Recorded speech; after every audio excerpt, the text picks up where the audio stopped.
बिस्मिल्लाहिर्रहमानिर्रहीम। अस्सलाम वालेकुम स्टूडेंट्स, उम्मीद है आप सब खैरियत से होंगे।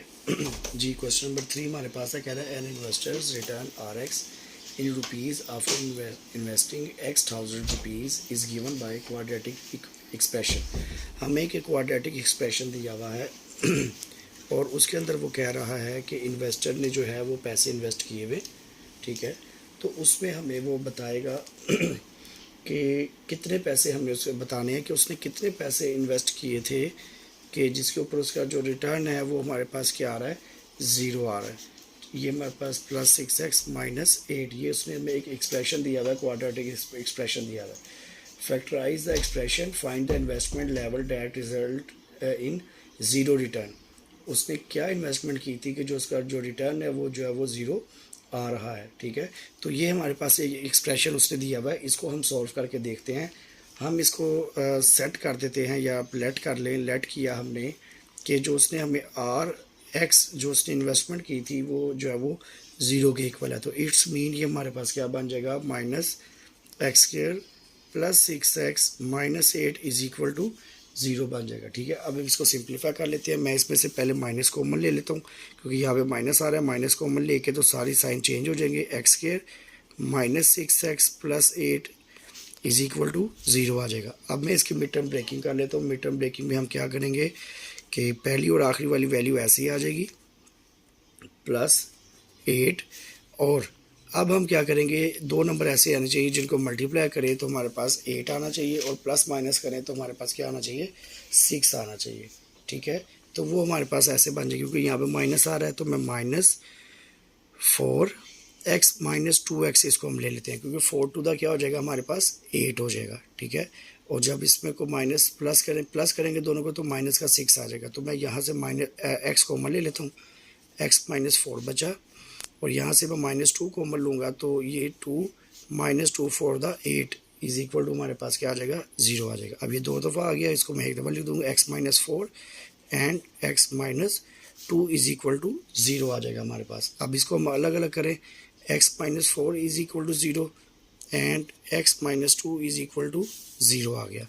अब x इधर माइनस का y 4 उधर जाके क्या हो जाएगा, 4 प्लस का x is equal two plus और यहाँ -2 है तो इक्वल के दूसरी तरफ जाके प्लस हो जाएगा। अब हमारे पास दो वैल्यूज़ आ गई हैं, ठीक है। तो यहाँ पे हम इसको डिसाइड करेंगे क्या, to find the investment level in rupees we need to multiply the value of x by 1000 since x is in the 1000। अब हम क्या करेंगे, ये जो x वाली वैल्यूज़ आई हैं इसको हमने मल्टीप्लाई करना है 1000 से उसके इन्वेस्टमेंट को चेक करने के लिए, ठीक है। तो अगर हमारे पास x इज इक्वल टू 2 है तो ये हमारे पास क्या बन जाएगा, 2 × 1000 इज इक्वल टू बन जाएगा 2000। और अगर हमारे पास x इज इक्वल टू 4 है तो ये हमारे पास 4 × 1000 ये हमारे पास क्या बन जाएगा, 4000 बन जाएगा, ठीक है। तो ये हम एंड पे लिख सकते हैं, ये लाइन आप ऐड कर सकते हैं। So the investment levels that results in zero return is ₹4000 and ₹2000। ये आप उसने 2000 या 4000 जो है वो उसकी रिटर्न उसका जो है वो ज़ीरो आ रहा था, इस लेवल पे उसने जो है वो इन्वेस्टमेंट की हुई थी, ठीक है जी। ये हमारे पास क्या हो गया, क्वेश्चन नंबर 3 हो गया। क्वेश्चन नंबर 4 है बेटा, हमारे पास कह रहा है company profit px in rupees from selling x unit. हमने ये फाइंड आउट करना है कि एक कंपनी जो है वो अपने कितने यूनिट सेल करेगी ऑफ द प्रोडक्ट, अपने प्रोडक्ट के is modelled by cubic expression. इस एक्सप्रेशन के ज़रिए फाइंड आउट क्या करना बेटा, हमने कह रहा find the break even point. हमने वो पॉइंट फाइंड आउट करना है, ब्रेक इवन कहते हैं जब आप लॉस में नहीं जा रहे होते और आपको प्रॉफिट भी नहीं हो रहा होता, ठीक है। तो where the profit is zero, जब हमें क्या होगा, कह रहा प्रॉफिट ज़ीरो है यानी कि अब लॉस में नहीं जा रहे होते।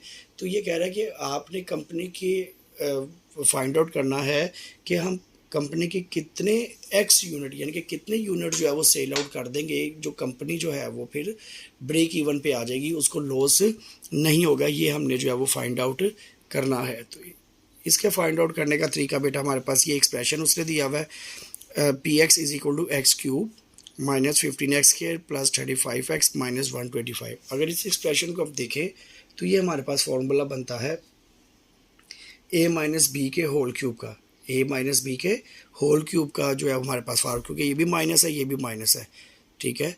तो इसको मैं जब उस टर्म में लिखता हूँ, देखें ज़रा फॉर्मूले वाली में, तो ये मेरे पास आ जाएगा, इसको मैं लिखता हूँ ए क्यूब, क्योंकि एक्स का क्यूब आ जाएगा, और ये बी क्यूब। अब ये बी किसका क्यूब बन रहा है, क्यूब बनाना है हमने, तो ये हमारे पास 5 का क्यूब बन जाएगा, ए क्यूब माइनस बी क्यूब। अब -3, ए की वैल्यू क्या है एक्स और बी की वैल्यू क्या है 5 है, ठीक है। और इसमें क्या होता है, एक दफ़ा ए का स्क्वायर होता है, यानी कि ये 15 इसको, और अब 75 को मैं कैसे ब्रेक करूँगा, 3 फार्मूले का, और ए एंड बी। ए हमारे पास क्या है बेटा एक्स है, और बी हमारे पास क्या है 5 है, तो एक दफ़ा ए का स्क्वायर होता है और एक दफ़ा बी का स्क्वायर होता है, ठीक है। तो ये हमारे पास फॉर्मूला आ गया ए क्यूब माइनस 3 ए का square into B plus 3 A B का square minus B square, sorry B cube आ गया हमारे पास, ठीक है। अब इसका फॉर्मूला, इसका मतलब ये बन गया एक्स ए और ये बी माइनस 5 का क्यूब आ गया। इसका मतलब है मैं इसको इस तरह से लिख सकता हूँ, ये 3 टाइम्स है x minus 5 and x minus 5, ये तीनों एक जैसे हैं, ठीक है। तो मैंने क्या किया, x minus 5 is equal to जो है वो क्या कर दिया 0, और एक्स इज इक्वल टू हमारे पास क्या आ गया बेटा 5 आ गया, ठीक है। तो ये वो हमारे पास प्रोडक्ट के आइटम्स हैं जो अगर हम सेल कर देंगे, तो आप यहाँ पे नीचे स्टेटमेंट लिख सकते हैं, the company break even when they sell 5 unit. 5 unit जब कंपनी जो है वो अपने सेल कर देगी ऑफ द प्रोडक्ट, तो वो ब्रेक इवन पॉइंट के ऊपर आ जाएगी। ये हमारे पास जो है क्वेश्चन नंबर 4 का सोल्यूशन है। क्वेश्चन नंबर 5 है बेटा हमारे पास, कह रहा था potential energy V x in an electric field, जब एक इलेक्ट्रिक फील्ड के अंदर पोटेंशियल एनर्जी जो है varies as a cubic function of the distance x given by. कह रहा जी हमें एक फील्ड बता रहे हैं, कह रहे 2x⁻³ क्यूबिक एक्सप्रेशन आया हमारे पास -6x² एंड प्लस 4x आ गया हमारे पास, ठीक है। तो ये हमारे पास आ गया। तो जब ये आया हमारे पास, तो इस पे हम देखेंगे कि वो ऐसा कौन सा पॉइंट है जहाँ पे पोटेंशियल एनर्जी जो है वो हमारे पास 0 हो जाती है, ये हमने डिटरमाइन करना है। अच्छा जी, फाइंड द पोटेंशियल एनर्जी 0 है हमारे पास, तो हम इसको लेट कर लेंगे वही जैसे हमने लेट किया था, let V x is equal to 0। तो इससे हमारे पास क्या आ जाएगा, मैं इसको कर लिख देता हूँ, 2x⁻³ minus 6x² plus 4x is equal to 0। अब यहाँ से मैं x कॉमन लेता हूँ इसमें से, बल्कि 2 6 4 है, 2x हम इसमें से कॉमन ले लेंगे, यहाँ पे बन जाएगा x² माइनस 2 3 दा 6x और 2 2 दा 4 आ जाएगा प्लस का, इज इक्वल टू 0 आ गया हमारे पास, ठीक है। ये हमारे पास 2x जो है वो ऐसे ही चलता आएगा। अब इसकी हम मिड टर्म ब्रेकिंग कर देते हैं। मिड टर्म ब्रेकिंग में हमारे पास क्या हो जाएगा 2x, यही हमारे पास जो है इसका बन जाएगा x² minus 2x minus 3x हमारे पास एंड प्लस 2 आ जाएगा, इज इक्वल टू 0। देखिए 3 टू द 6 हो जाएगा, सॉरी 2 को x से मल्टीप्लाई करेंगे 2x आएगा, यहाँ पे 3 नहीं आएगा, सिंपल x आएगा। तो ये हमारे पास 2x हो गया, और जब इसको दोनों को प्लस करेंगे तो माइनस का 3x आ जाएगा, ठीक हो गया। 2x² बन रहा था। अब ये इसको इसमें से x कॉमन ले लेता हूँ, x कॉमन आ गया तो x माइनस 2 बच गया, -1 कॉमन आ गया, x माइनस 2 बच गया, यहाँ पे इज इक्वल टू हमारे पास क्या हो गया 0 हो गया।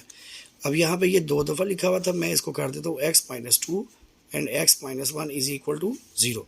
अब ये 3 टर्म्स बन गई, 1 2 3, मैं तीनों को अलग अलग कर देता हूँ। 2x is equal to 0, x minus 2 is equal to 0 and हमारे पास क्या बन गया x minus 1 is equal to 0।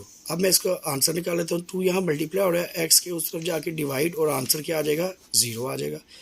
इधर माइनस का x 2 उधर जाके क्या हो जाएगा प्लस का 2 हो जाएगा, और यहाँ पे -1 है तो इक्वल के दूसरी साइड पे जाके 1 का प्लस हो जाएगा। अब ये 3 पॉइंट हमारे पास है, the points where the potential energy 0 are 0 1 and 2। ये हमारे पास ऐसे पॉइंट है 0 1 एंड 2 जहाँ पे हमारे पास पोटेंशियल एनर्जी क्या होती है 0 होती है, ठीक है जी। ये क्वेश्चन नंबर जो है हमारे पास 5 आ गया। क्वेश्चन नंबर 6 है बेटा हमारे पास। क्वेश्चन नंबर 6 में कह रहा है in structural engineering the deflection y x of a beam, यानी कि जो बीम है उसकी डिफ्लेक्शन यानी कि जो उसमें खम आएगा इज़ गिवन बाय, हमारे पास एक वैल्यू दी हुई है y x is equal to हमारे पास क्या आ गया बेटा 2x² आ गया माइनस 8x और प्लस 6 आ गया। कह रहे this equation given the vertical deflection of any point x along the beam. जो बीम यानी कि डालते हैं घरों में, एक बीम की जो डिफ्लेक्शन है वो हमने जो है वो फाइंड आउट करनी है। Find the point of zero deflection, जहाँ पे वो हमने पॉइंट फाइंड आउट करना है जहाँ पे उसकी डिफ्लेक्शन क्या होगी, ज़ीरो होगी बीम की। ठीक है जी, तो ये हमारे पास आ गया। हम इसको लेट कर लेते हैं, जैसे मैंने आपको पहले कहा let y x is equal to zero. तो ये मेरे पास बन जाएगा 2x² minus 8x plus 6 is equal to zero, equal हो गया। अब इसमें से हम कुछ चीज़ कॉमन ले रहे हैं, हमारे पास 2 जी कॉमन आ रहा है। ठीक है, तो ये हमारे पास बन गया x² minus 2 4 the 8x plus 2 3 the 6 आ गया हमारे पास, वो इज इक्वल टू ज़ीरो आ गया। अब यहाँ पे मैं क्या करूँगा, इसको मिड टर्म ब्रेक कर देंगे। मिड टर्म ब्रेकिंग में हमारे पास ये सिंपल इस तरह से है, 2 अगर इधर डिवाइड और मल्टीप्लाई हो रहा है उस तरफ जाके क्या हो जाएगा, डिवाइड हो जाएगा। तो ये हम इसको ख़त्म भी कर सकते हैं। ठीक है, तो इसको हम इग्नोर कर देंगे। अब हमारे पास इसको है, इसको हम क्या करेंगे जी, मिड टर्म ब्रेक करते हैं, मल्टीप्लाई करें 3x² और प्लस माइनस करें तो क्या आना चाहिए, 4x आना चाहिए। तो यही हमारे पास जो है इसके बन जाएगा। मैं करता हूँ x² minus 3x minus x plus 3 is equal to zero आ गया। ठीक है, अब ये माइनस है, दोनों को मल्टीप्लाई करेंगे हमारे पास प्लस 3x² आ जाएगा, और दोनों को प्लस करेंगे तो माइनस का 4x आ जाएगा। मैं यहाँ से x कॉमन लेता हूँ, x माइनस 3 बच गया, माइनस 1 कॉमन लिया यहाँ से x, और ये माइनस इस प्लस को minus 3 is equal to zero आ गया। ये x माइनस 1 आ गया and x minus 3 is equal to zero आ गया हमारे पास। अब वही x minus 1 is equal to zero and x minus 3 is equal to zero आ गया हमारे पास। ठीक है, अब x इज इक्वल टू 1 इधर माइनस का उधर जाके प्लस का हो जाएगा बेटा, और x यहाँ पे 3 जो है वो माइनस का है, उधर जाके क्या हो जाएगा, प्लस का हो जाएगा हमारे पास। ठीक है, अब ये 2 पॉइंट आए हमारे पास 1 और 3। अब आप ये सोच रहे होंगे कि यहाँ पे मैंने 2 को इधर डिवाइड हो रहा मल्टीप्लाई हो रहा तो जाके डिवाइड कर दिया, तो ऊपर वाले क्वेश्चन में भी यही था, तो हमने इसको क्यों नहीं डिवाइड किया। उसको इसलिए डिवाइड नहीं किया था बेटा क्योंकि यहाँ पे इसके साथ वेरिएबल था। तो यहाँ पे जब वेरिएबल साथ हो किसके, तो इसको हम इस तरह से डायरेक्ट ख़त्म नहीं कर सकते, इसको हम ज़ीरो के इक्वल लेट कर सकते हैं। लेकिन जब कांस्टेंट वैल्यू अकेली हो तो हम उसको दूसरी तरफ इक्वल के लेके जाके इसको ज़ीरो के साथ डिवाइड करके इसको वाइंड अप कर देते हैं, इसको ख़त्म कर देते हैं। ठीक है, तो ये हमारे पास वो पॉइंट आ गया 1 और 3, जिसको आप मेंशन कर सकते हैं the points of zero deflection are 3 और 1। ये वो पॉइंट है जहाँ पे हमारी डिफ्लेक्शन क्या हो जाएगी, ज़ीरो हो जाएगी। तो इस तरह से ये हमारा 4.4 जो है वो एक्सरसाइज कंप्लीट हो गई है। इंशाल्लाह नेक्स्ट में रिव्यू एक्सरसाइज जो है उसको स्टार्ट करेंगे। Thank you so much.